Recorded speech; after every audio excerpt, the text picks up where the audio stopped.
Headline सां ॾिठियूं breaking news तव्हां सां शेयर कंदासीं। इलेक्शन कमीशन नाअहली रेफरेंस ते पीटीआई चेयरमैन इमरान ख़ान खे 18 अगस्त ते तलब करे वरितो आहे।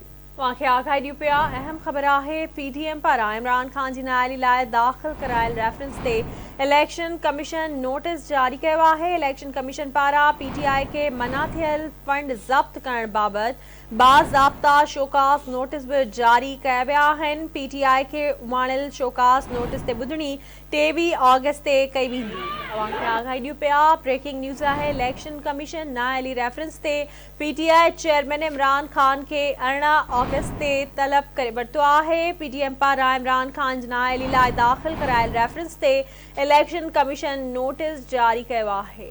तफ़सील मालूम कंदासीं। इस्लामाबाद मां सुभान खोसो असां सां लाइन ते मौजूदु आहे। सुभान, ॿुधणी बाबति कहिड़ा तफ़सील आहिनि?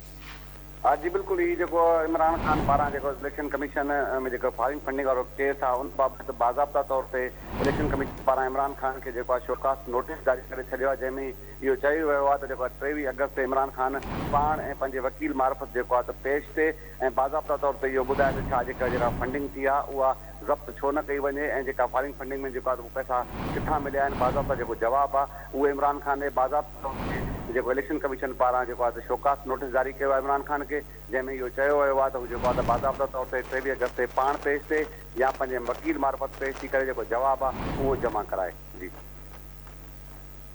महिरबानी अवां जी अपडेट करण लाइ।